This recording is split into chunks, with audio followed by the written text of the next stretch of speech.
did audition for Bridget, and I was not up to the job, so it went to someone else.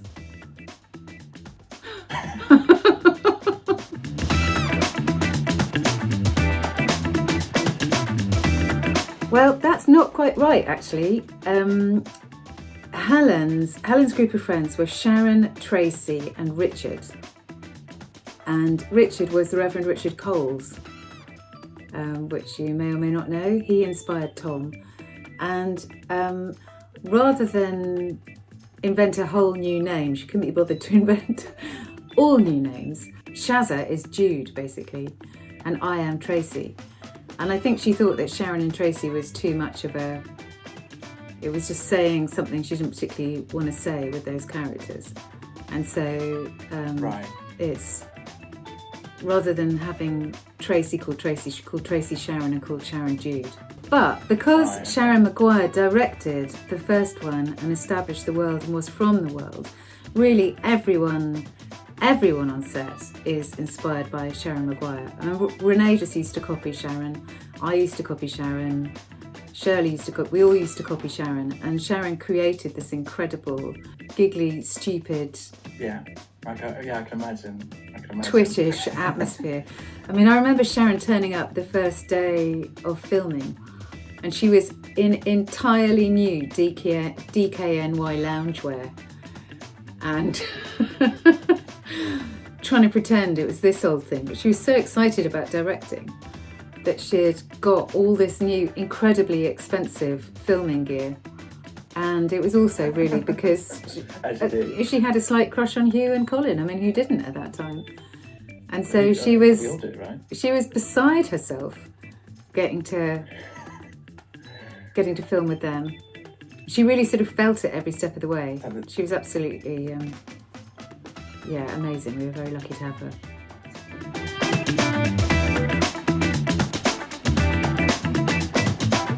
And I think I love the way she styles it out.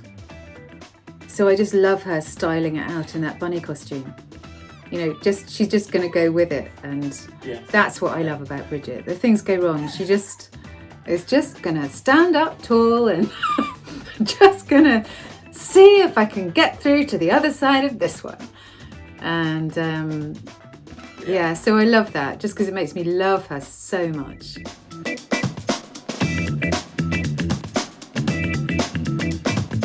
Renee is absolutely brilliant in the way she is so open and vulnerable on screen, I think. And her transformation was incredible, such that it was pretty confusing at the end of Bridget, because I made huge friends with Bridget because she spoke English all the time and ate Toblerones constantly. In the second film, she ate Dunkin' Donuts constantly.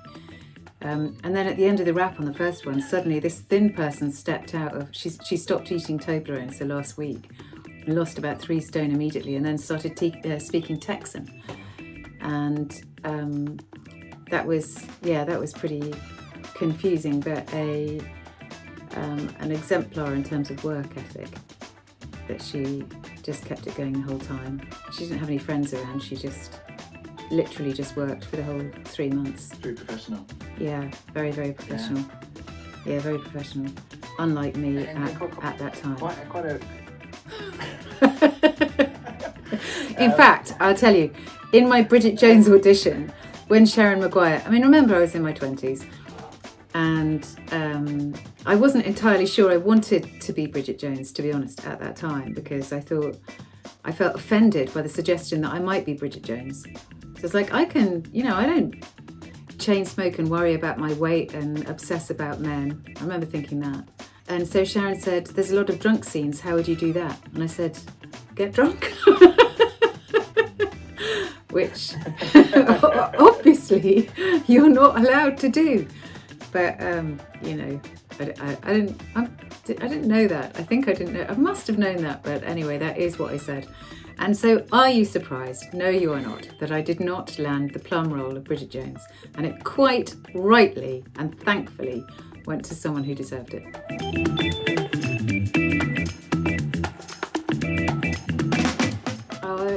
A favourite memory for the filming was the scene that didn't particularly involve us, but just we had a whole week of night shoots. The Greek restaurant scene where Daniel and Mark fight. They go through the window, yeah. And so we had a real laugh. It just felt like being, I don't know, on summer camp or something, but at night and dark, and the three of us were locked up.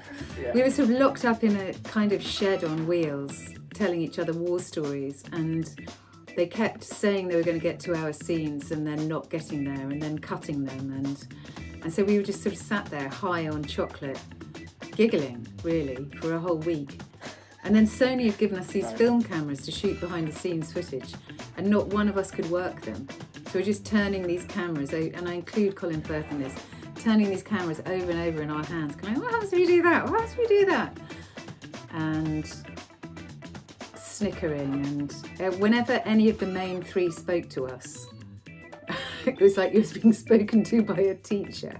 So if you said anything to us, you would sort of answer in a grown-up way, and then you would run off and, you know, relay the conversation to Shirley and James, and the other way around. And same with Colin. Felt like sort of trying to be grown-ups.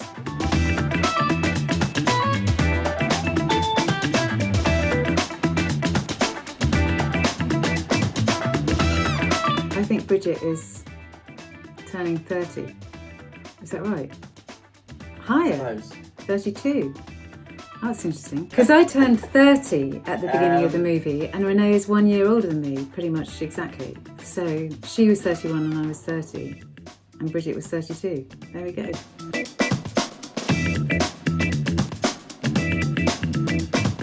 Tarts and Vickers. The bunny outfit that Bridget wears for that was designed and sewn by Esme off of the Great British Sewing Bee.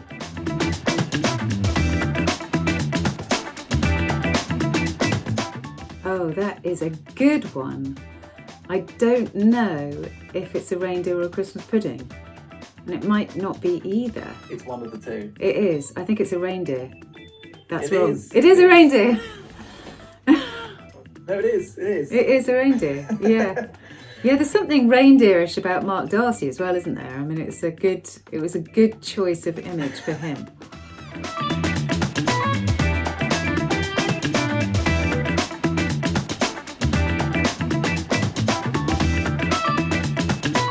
Definitely not. How very dare you? No, no, no, no, no. It's against the code, and it's just wrong. Just fucking wrong. No.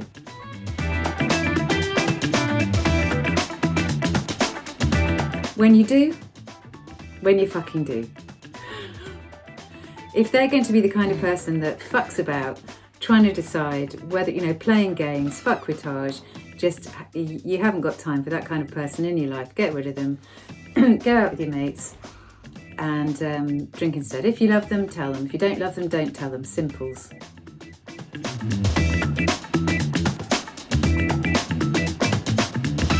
Hi. You too, huh? Fuck, life is bleak when you have to go on Tinder to get your work colleagues' attention.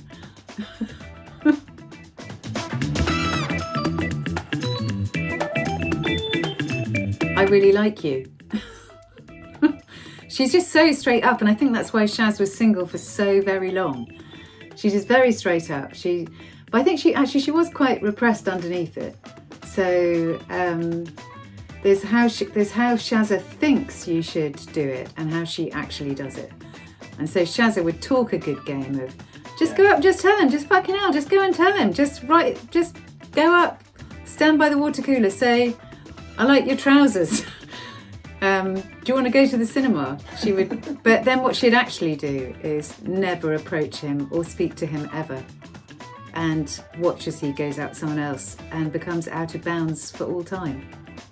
I was really happy in Bridget Jones 3 that she'd met someone great. I think her friends were her family. She didn't try very hard, didn't get involved in all the game playing of dating, and then, eventually did meet someone she had a great connection with, and they just got married. So I think that was Shazza's story.